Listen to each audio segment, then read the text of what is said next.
उत्तर प्रदेश के 7,000 मदरसों की जांच होगी। जांच में यह देखा जाएगा कि मदरसा है या फिर नहीं है। आपको बता दें कि सरकार ये जांच मदरसा शिक्षा परिषद के कहने पर कर रही है।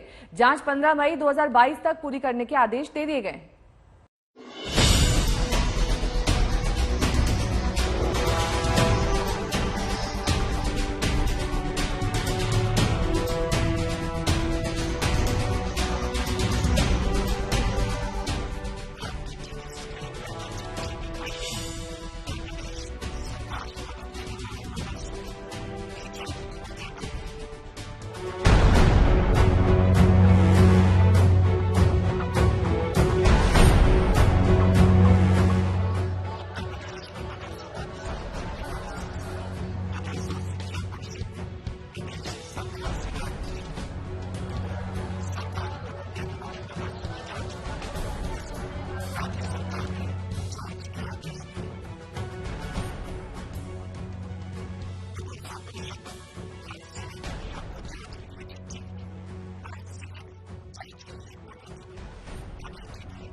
हमारे पास निरंतर शिकायतें आ रही हैं कि मदरसों में पढ़ाई नहीं होती। हमारे पास शिकायतें आ रही हैं कि मदरसों में बच्चों की छात्र संख्या है नहीं, फर्जी छात्र संख्या दिखाकर सरकारी पैसे को हड़प किया जा रहा है। इसलिए हमने जांच की। कभी कोई स्मार्ट क्लास भी नहीं चली, जमीनों को लेकर के भी जो देखिए, जमीनें भी मदरसे के नाम से उन्होंने फर्जी घेर रखी। स्मार्ट क्लास चलने का तो कोई सवाल ही नहीं है। इसलिए हमने जांच कराई है कि लगभग 20 दिन में ये सारे परिणाम आ जाएंगे।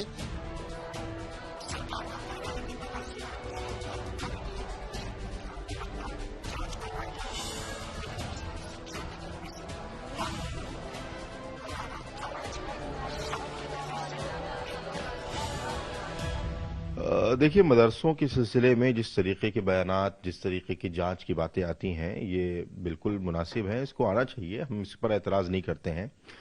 और ये बात कहना कि जहां कहीं पर मदरसों पे कब्जे हैं, अवैध निर्माण हो चुका है, आप उसको भी दूर करिए, उस पर भी किसी को एतराज़ नहीं है। लेकिन तमाम मदरसों को उसमें शामिल कर देना ये कतई तौर पर मुनासिब बात नहीं है। मदरसे में जो हमारे वजीर आजम की स्कीम थी, एक हाथ में कुरान होगा, एक हाथ में लैपटॉप होगा, और मदरसा मॉडर्नाइजेशन स्कीम के तहत मदरसों को मेन स्ट्रीम में लाया जाएगा। ये तमाम बातें अगर यकीनी तौर पर सही नियत से कर ली जाए तो मदरसों में पढ़ने वाले बच्चों का भी बहुत ज्यादा बड़ा फायदा हो जाएगा।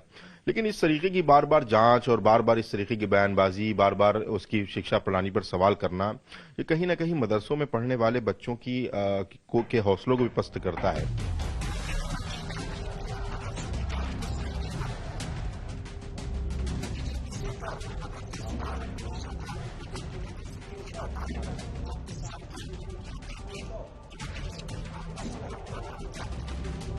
लेकिन मैं आप सभी बच्चों को इस बात के लिए आश्वस्त करता हूं कि प्रदेश भर के हर युवा को हम स्मार्ट युवा बनाएंगे। उन्हें स्मार्टफोन और टैबलेट देने का कार्य राज्य सरकार करेगी।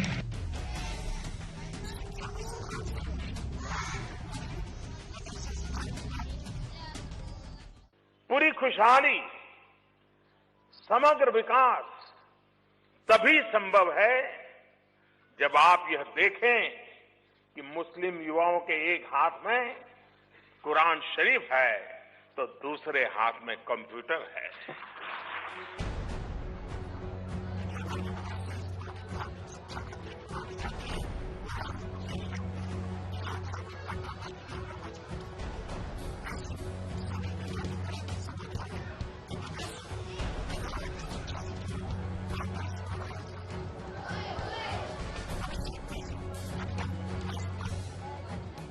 से उन्होंने झूठा सर्टिफिकेट लिया था।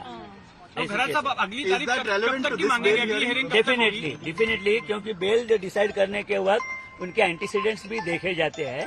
सो हमारा काम है कि उनके एंटीसीडेंट जो है हम कोर्ट के सामने रखें। Will you oppose home food also? They've asked for home food. Home food I don't know उन्होंने क्या बेसिस पे किया, हमें अभी कॉपी नहीं मिली है। सो इट डिपेंड्स, उनका जो ग्राउंड्स क्या है होम फूड के लिए वो देखने के बाद ही हम ये करेंगे। घरात मराठीत सांगा की मराठीत सांगा की तुम्ही काय ग्राउंड्सवर बेलला अपोज करणार आहे? आम्ही त्यांच्या विरुद्धचा गुन्हा जो अत्यंत गंभीर आहे, त्या गुन्ह्यासाठी जन्मठेपेची शिक्षा आहे आणि आरोपींना जर जामीन झाला तर दबाव येऊ शकतो, कारण त्यांचा जो पूर्वेती इतिहास म्हणतो आपण तो अत्यंत खराब आहे। एका विरुद्ध 17 केसेस आहेत, एका विरुद्ध 6 केसेस आहेत। धन्यवाद।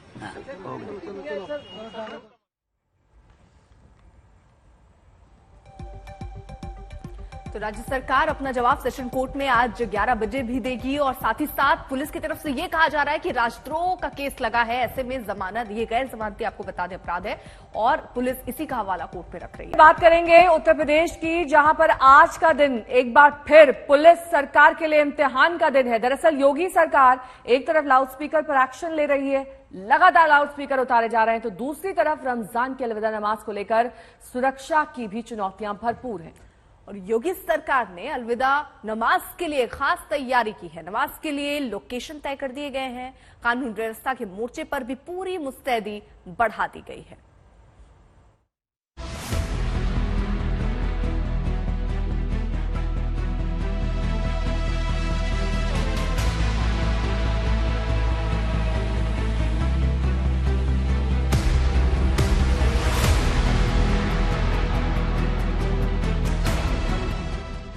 उत्तर प्रदेश में लाउडस्पीकर की बोलती बंद है। यूपी को लाउडस्पीकरों से मुक्ति दिलाने का अभियान तेजी से आगे बढ़ रहा है। शहरों की संख्या बढ़ रही है, लाउडस्पीकरों का आंकड़ा बढ़ रहा है। यूपी में अब तक 42,332 से ज्यादा लाउडस्पीकर की आवाज कम की गई। वहीं 21,963 धार्मिक स्थलों से लाउडस्पीकर हटाए गए। संख्या का प्रश्न है तो लगभग 42,000 ऐसे लाउडस्पीकर हैं जिसके वॉल्यूम कम हुए हैं और ऐसे 32,000 लाउडस्पीकर हैं जो कि हटाए गए हैं। ये सभी धार्मिक स्थलों से हटाए गए हैं कि कोई धर्म विशेष के धर्म स्थल से नहीं, और सबका इसमें अपार सहयोग मिल रहा है। साफ है यूपी में लाउडस्पीकरों की शामत आ गई है। मस्जिदों की मीनारों से, मंदिरों के गुंबजों से धड़ाधड़ लाउडस्पीकर उतारे जा रहे हैं। धर्म के नाम पर शोर शराबा की आजादी खत्म हो रही है। मजहब के नाम पर आम लोगों की मुश्किलें बढ़ाने की इजाजत नहीं होगी। इसलिए योगी सरकार ने रमजान के अलविदा नमाज को लेकर भी कुछ बंदिशें लगाई हैं। अलविदा की नमाज के लिए 31,151 लोकेशन तय हुए हैं। यूपी के 19,949 मस्जिदों में अलविदा की नमाज पढ़ी जाएगी। 2705 लोकेशन ऐसे हैं जिन्हें पुलिस ने संवेदनशील माना है। जो पूजा का समय या नमाज अदा करने का समय है उस समय किसी को कोई कठिनाई न हो। हाँ, ये बात जरूर है कि सभी चीजें उस पूजा स्थल के अंतर्गत ही और उसके सीमाओं के अंदर ही होगी, जैसे कि अन्य त्योहारों में भी होता रहा। यूपी पुलिस ने मुस्लिम धर्म गुरुओं से चर्चा के बाद आज के लिए एक्शन प्लान की तैयारी की है। इस्लामिक सेंटर ऑफ इंडिया ने भी सड़कों पर नमाज पढ़ने से मना किया है। उधर यूपी पुलिस ने सुरक्षा के भी कड़े इंतजाम किए हैं। पीएसी की 4 कंपनियां लगाई गई हैं, तो वहीं अर्धसैनिक बलों की 7 कंपनियां, 4 डीएसपी और 1492 प्रशिक्षु जवानों की तैनाती की गई है। यूपी में कानून व्यवस्था बनाए रखने की बड़ी चुनौती है और योगी सरकार ने इस दिशा में एड़ी चोटी का जोर लगा दिया है। लखनऊ से आशीष श्रीवास्तव के साथ आज तक ब्यूरो।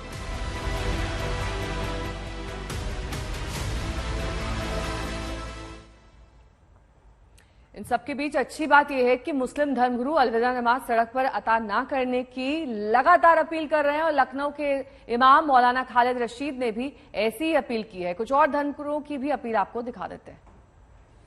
जमीतुल विदा अपने मुल्क में आज के दिन यानी 29 अप्रैल को मनाया जा रहा है और इस मौके पर यह वो मौका होता है जबकि रमजान के मुबारक महीने का यह आखिरी जुमा होता है, जिसमें कि मुसलमान बहुत ही एहतिमाम के साथ मसाजिद में जा करके रमजान के आखिरी जुमे की नमाज अदा करते हैं और अल्लाह ताला की बारगाह में दुआएं मांगते हैं। इस मखसूस और खुसूसी मौके के लिए Islamic centre of India for India महल लखनऊ ने अलविदा एडवाइजरी के नाम से एडवाइजरी जारी की है, जिसमें कि तमाम मुसलमानों से ये अपील की है कि इस मौके पर भी नमाज जुमा मसाजिद के अंदर ही अदा करें और सड़कों पर या रास्तों में नमाज ना अदा करें, जिससे कि ना कोई कहीं ट्रैफिक की प्रॉब्लम हो और ना लोगों को आने जाने में किसी भी किस्म की जहमत या परेशानी का सामना करना पड़े। ईद का त्यौहार बहुत ही खुशी और उसलूबी के साथ हमको मनाना है। जुमातुल मुबारक के अंदर भी जो कल अलविदा का जुमा है, हमें एहतियात के साथ अपनी मस्जिदों में नमाजें अदा करनी है। हम इसी एहतियात के साथ में जिस तरह पिछले परंपराएं चली आ रही हैं, अपना नमाजें अदा की जाती हैं, मस्जिदों में नमाजें होती हैं, ईदगाहों में नमाजें होती हैं, इस इमसाल भी इस तरह से ये माहौल है। अल्हम्दुलिल्लाह सब जगह पर नमाजें होंगी, लेकिन इसी के साथ साथ आपसे मेरी दरख्वास्त है कि नमाजें अदा करने के साथ साथ गली कूचों में और सड़कों पे नमाज पढ़ने में एहतियात बरतें। ईदगाह के अंदर 7:45 बजे का नमाज का वक्त है, आप सभी हजरात वही वक्त पर नमाजें अपना अदा करें ईदगाह के अंदर। तो यूपी में आज का दिन एक बार फिर पुलिस सरकार के लिए इम्तिहान का दिन है, क्योंकि योगी सरकार एक तरफ लाउडस्पीकर पर एक्शन कर रही है, लगातार लाउडस्पीकर उतारे जा रहे हैं, दूसरी तरफ रमजान की अलविदा नमाज को लेकर सुरक्षा सख्त की गई है। वो भी चुनौती है क्योंकि कहीं लॉ एंड ऑर्डर खराब ना हो। योगी सरकार ने अलविदा नमाज के लिए खास तैयारी की है। नमाज के लिए लोकेशन तय कर दिए गए हैं, तो कानून व्यवस्था के मोर्चे पर भी पूरी मुस्तैदी बढ़ा दी गई है। अलग अलग जगहों की देखिए हम आपको तस्वीरें भी दिखा रहे हैं।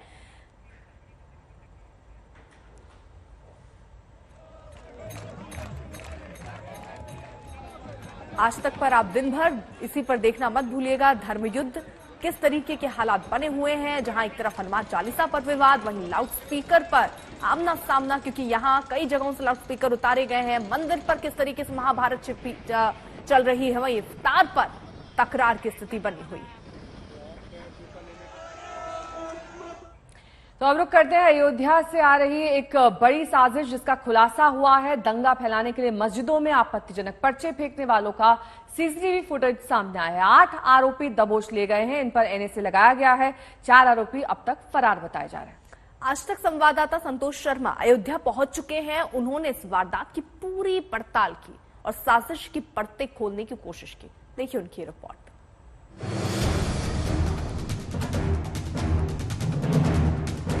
ये 2 समुदायों को भड़काने के षड्यंत्र का सबूत।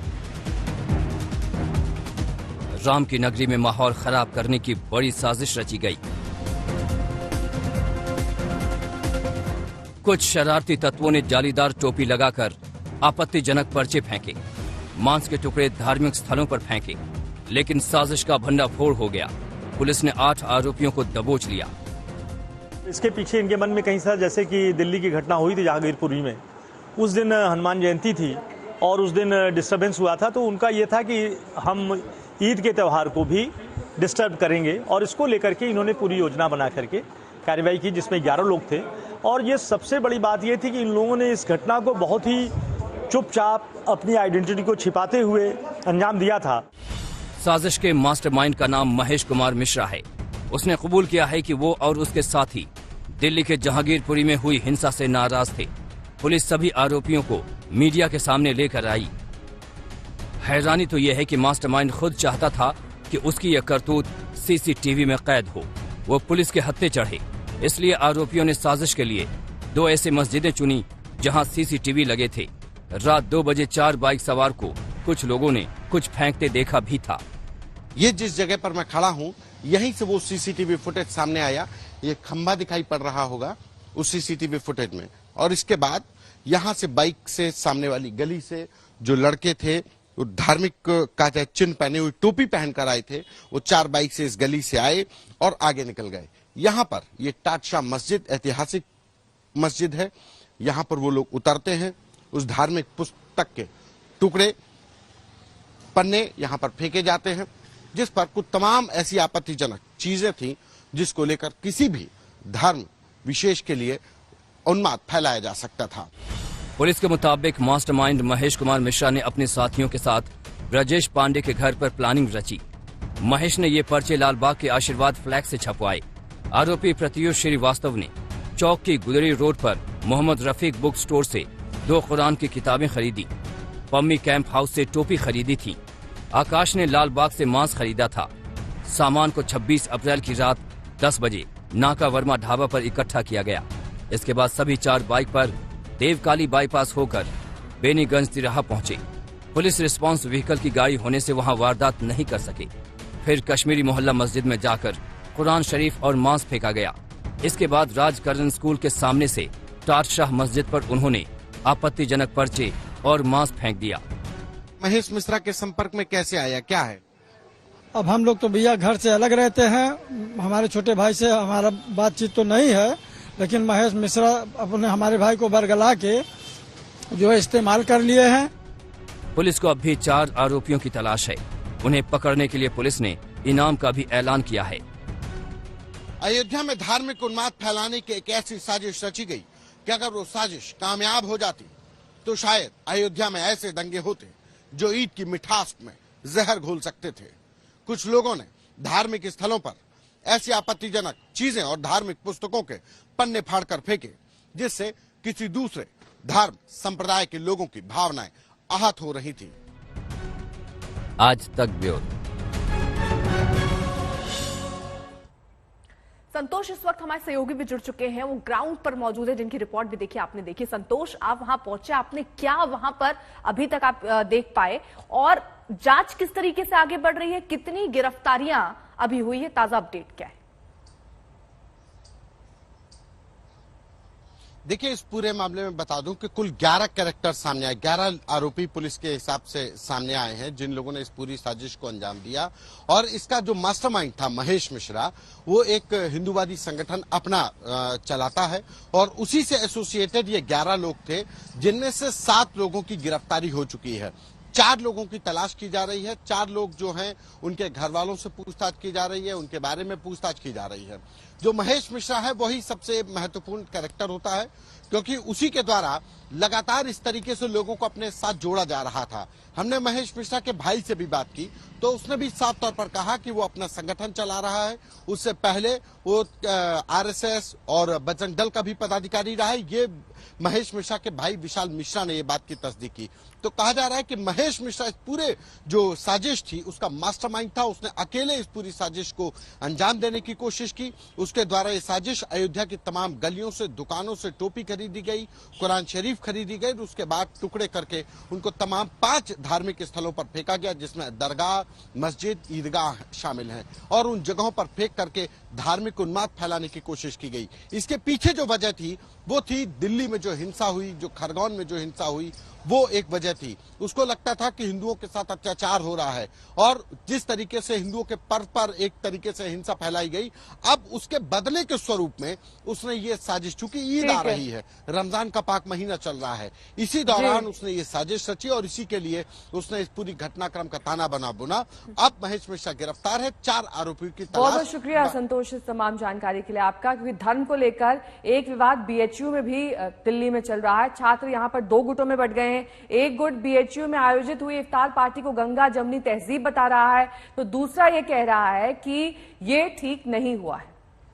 वहीं देखिए, इसका विरोध करने में कई लोग जुटे हुए नजर आ रहे हैं। कुछ छात्रों ने तो इफ्तार पार्टी में जाने की वजह से बीएचयू के जो कुलपति हैं उनका पुतला भी फूका और ये कहा कि ये कोई परंपरा नहीं है, इससे पहले इफ्तार पार्टी नहीं होती थी। बाकायदा पत्रकारों को इन्विटेशन भेजकर इसे राजनीतिक रूप दिया गया।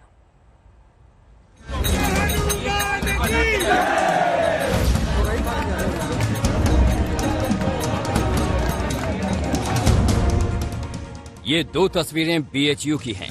पहली तस्वीर में बीएचयू में आयोजित हुई इफ्तार पार्टी की है, जिसमें यूनिवर्सिटी के वाइस चांसलर मौजूद हैं, तो दूसरी तरफ इसी विश्वविद्यालय के छात्र हैं जो अपने ही वीसी के खिलाफ मैदान में हैं। इफ्तार का जवाब हनुमान चालीसा से दे रहे हैं।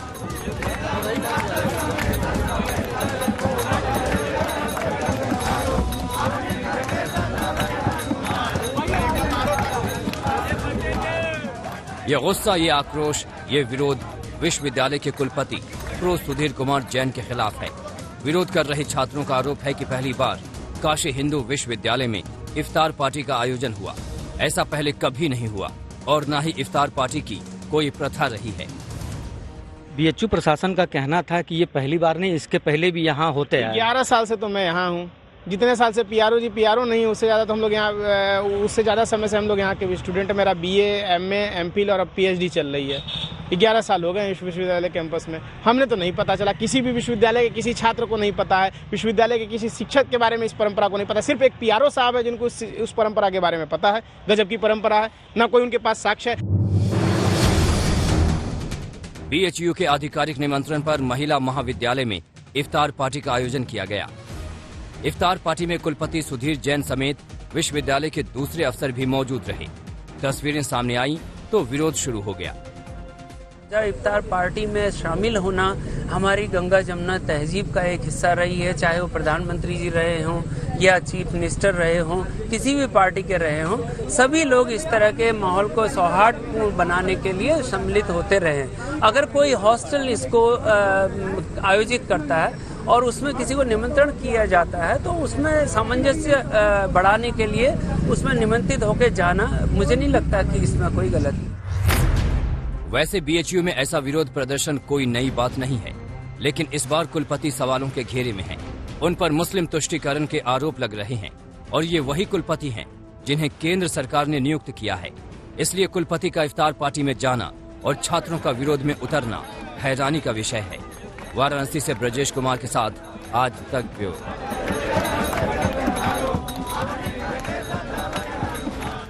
दोनों अभिनेताओं ने ट्वीट के जरिए ही मामले को सुलझा लिया, मगर भाषा के नाम पर राजनीति के गलियारे गर्म हो गए हैं। कर्नाटक से पश्चिम बंगाल और महाराष्ट्र तक हिंदी भाषा को लेकर सियासी दलों की प्रतिक्रियाएं आने लगी हैं। अब भाषा पर जंग मची है।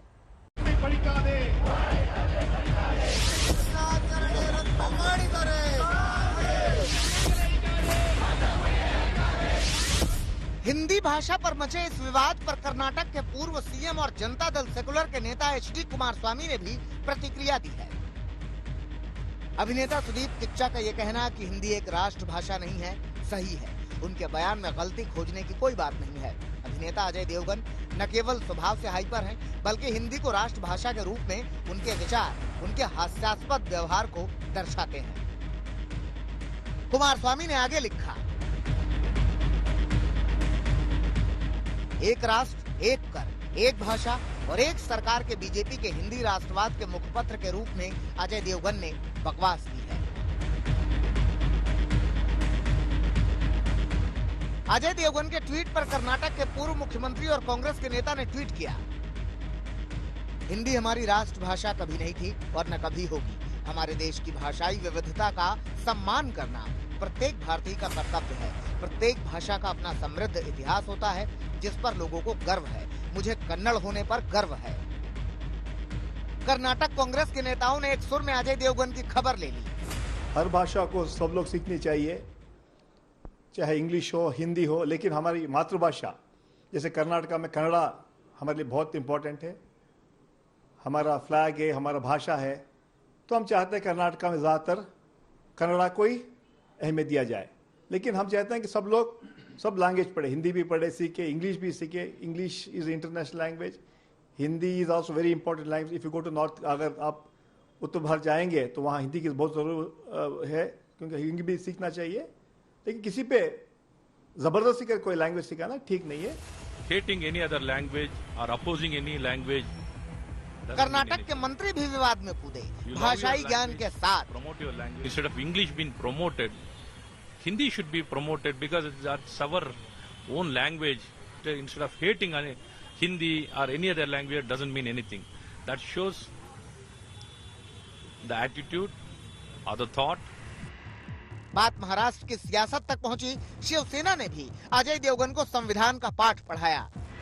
सबसे पहले तो मैं कहूंगी Hindi was never the national language. सबसे पहले बात ये समझाना चाहूंगी, हमारा जो देश है एक डाइवर्स देश है और उस देश में अलग अलग लैंग्वेजेस हैं। मराठी हो, बंगाली हो, कन्नड़ा हो, तमिल हो, तेलुगु हो, ये सारी ऑफिशियल लैंग्वेजेस के अंतर्गत आती हैं और वो हमारे कॉन्स्टिट्यूशन ने उनको ऑफिशियल लैंग्वेज का स्टेटस दिया है। तो मैं बस यही उम्मीद करूंगी अजय देवगन जी इससे अवगत होंगे, उनको कॉन्स्टिट्यूशन की ज्यादा जानकारी हो सकता है इस मुद्दे पे ना हो, पर ये ऑफिशियल लैंग्वेज की कैटेगरी में हिंदी आता है जैसे कि बाकी सारे भाषा आती है।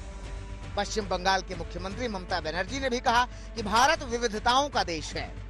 Ours is a vast country, so many languages, so many region, so many mother tongue. So we have to consult the people, and this is we will discuss with the federal structure, different state also, and then we will let you know the details. I am not saying anything right now because I have to discuss with the other chief minister also. There we will take a collective decision. आपको बता दें कि चंद रोज पहले ही गृह मंत्री अमित शाह ने इस बात पर जोर दिया था कि हिंदी को बढ़ावा देना चाहिए। एक तो हमने संविधान को जब स्वीकारा, इसके साथ ही